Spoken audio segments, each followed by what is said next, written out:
welcome back to my YouTube channel. If you're new, go ahead and subscribe to my channel and like my videos to be a part of the family.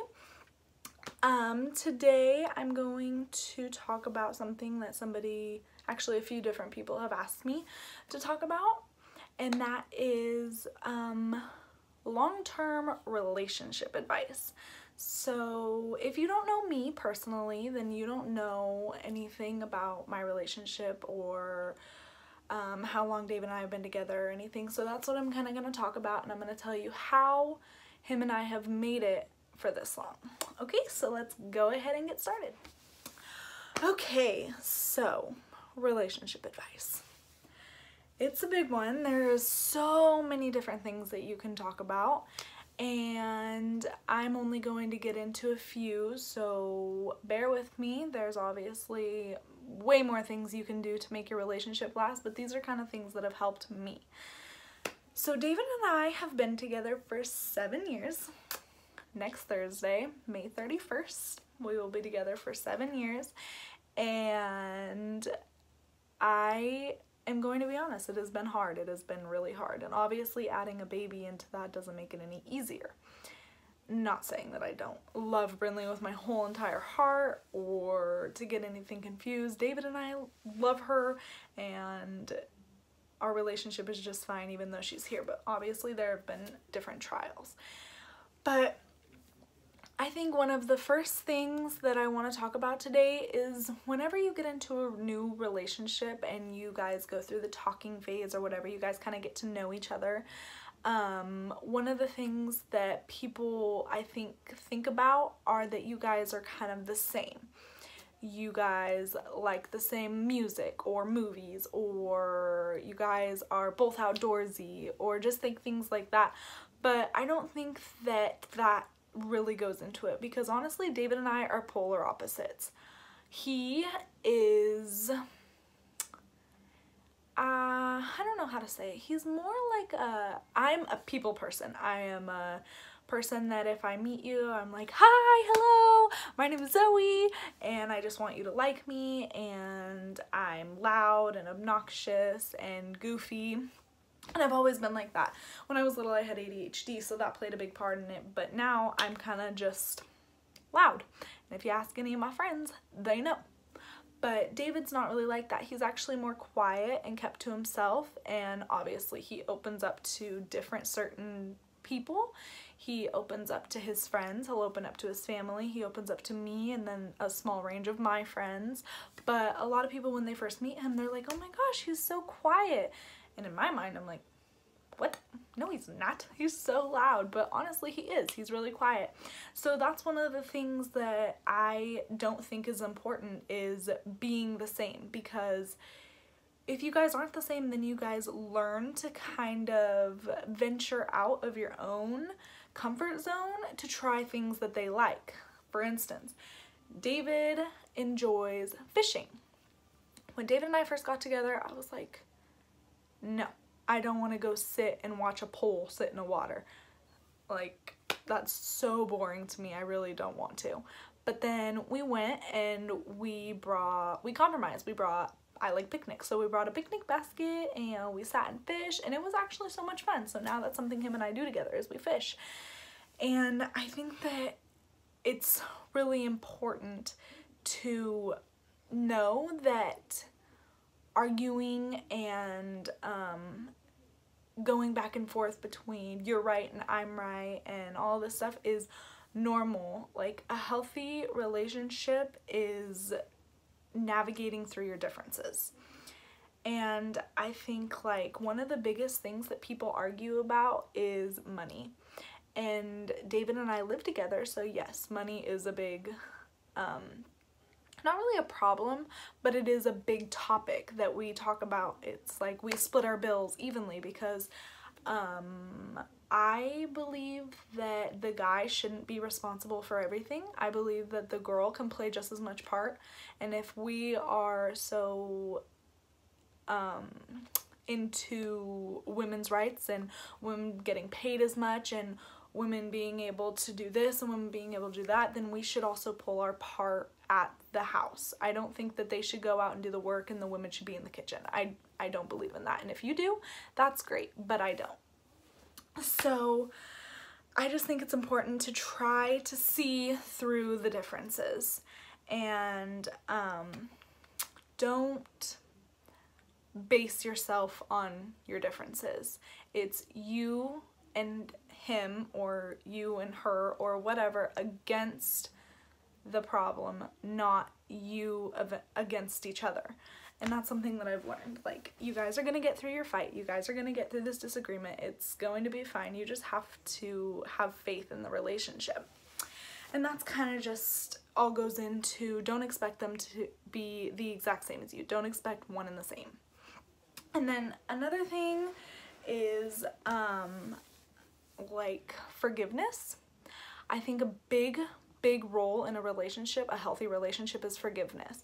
And if in the beginning of your relationship, in the beginning of the love affair, you learn to forgive the small things, I don't know, something like they were late, or they forgot your birthday, or they forgot the anniversary relationship, that's not what I meant to say, the anniversary of the relationship.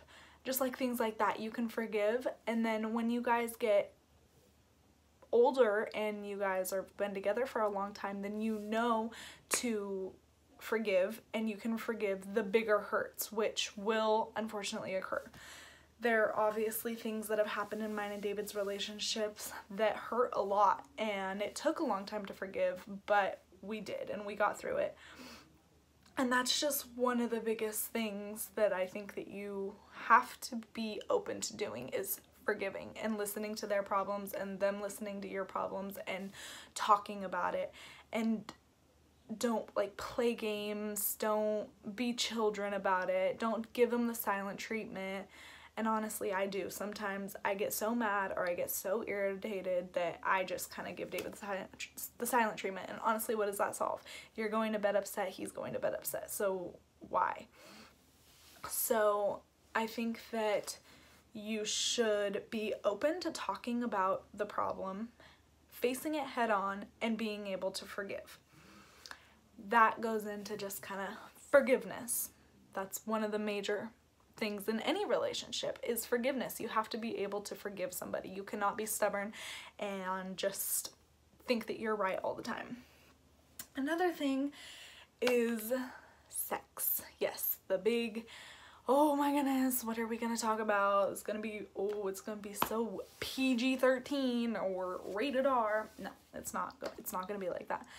I think a big part that plays into a long-term relationship is sex. And you have your different stages of sex. You have your beginning honeymoon phase, passionate, vigorous, whatever kind of sex that is, you guys can't get enough and all this stuff. And maybe for some people that lasts, and that's great, but a lot of people it doesn't.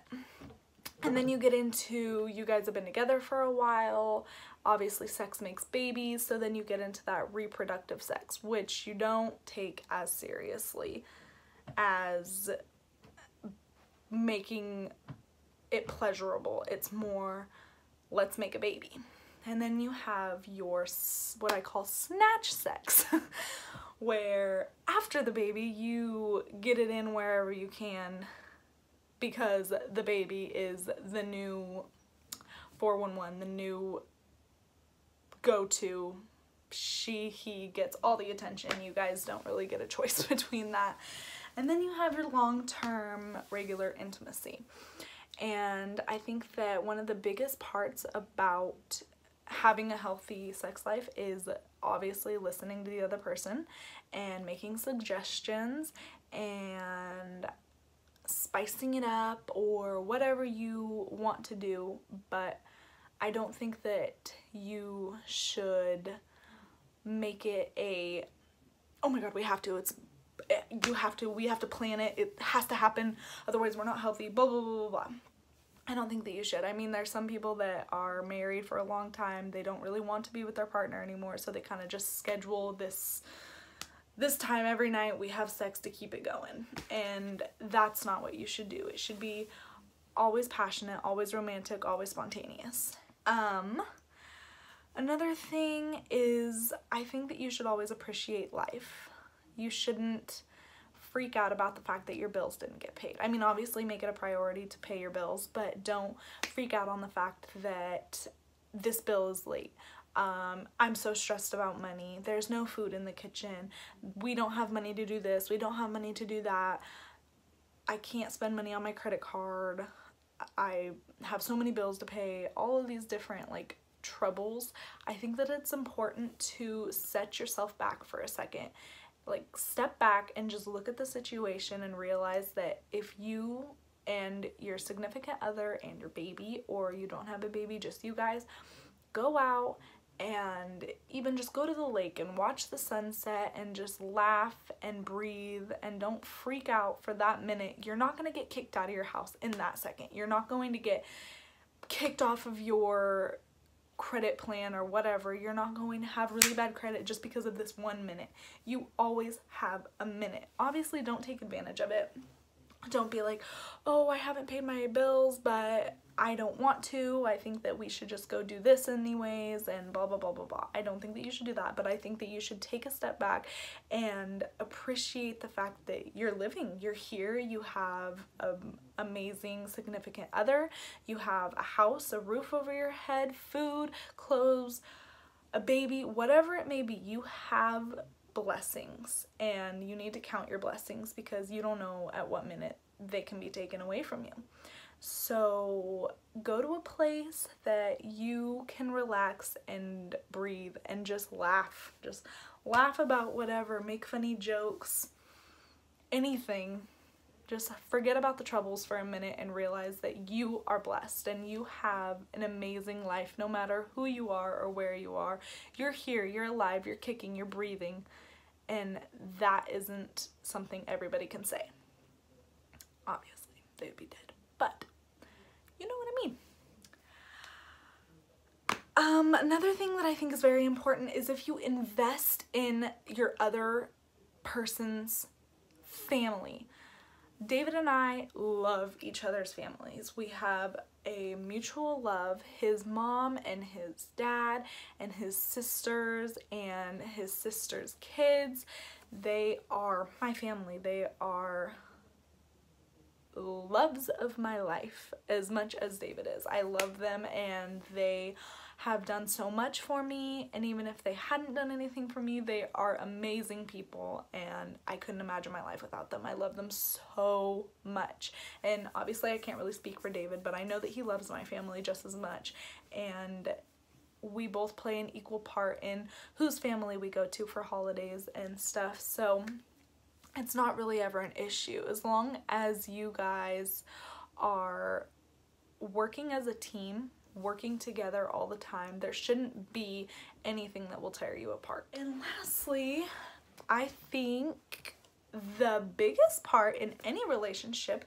friends, sexual, intimate, family, any type of relationship that you have, you always have to be kind. Okay, I thought David was coming. Anyways, you have to be kind. You have to listen to what the person is saying. You have to shut up for a second and just listen to how they're feeling and see how you can make them feel better. You have to offer things. You have to give things. Always, always be kind to people because you never know what's going on. And obviously if you're in a relationship, a long-term relationship, you kind of have a look at the other side, but you don't always have the full story. Like for instance, what if something's going on at work that they're not ready to talk about and you are rude and you're not understanding and they snap? You can't do that. You have to be the person that they can count on constantly. And I hope David knows that he can count on me. I hope David knows that anything that goes on with him, he can always come to me and talk to me. And if he doesn't, then I haven't done my job. But that is the biggest part in any relationship, is being kind, being nice, being sweet, being positive. I don't know how many more times I could say it, but just be kind. Okay guys, that's pretty much it for this video. That is a little bit of things that I think it takes to make a relationship work. Things that obviously a relationship wouldn't survive without. And I think it's important to do other things. There are obviously other things that make a relationship work, but those are one of the biggest things that I keep in my heart whenever I am having a bad day, or I think to myself, I'm sure there's something better out there, or if I am jealous over someone or something, or their relationship or something, I think to myself, I have David and we have come so far, and he has given me a beautiful baby. He's given me a happy 7 years. We can make it as far as 20, 30, 40, 50, 60, however many years. We can be together, we can do it, we can work it as a team, and I am happy. I am so happy with him, and I love him so much. And that's pretty much it. That's where I'm gonna end this video before I get too sappy. So I just wanted to say thank you so much for watching. Thanks for actually watching this whole video. I'm sure it kind of got a little bit drug out, but it came from my heart. So I hope you guys have a wonderful day, night, whatever it is, wherever you are, whenever you're watching this. I hope that you guys are happy. I hope you know that you're blessed, and I hope you know that God is good. So thank you so much for watching. Subscribe to my channel, follow me on my social media, and I will be posting again soon. See you in my next video. Bye guys.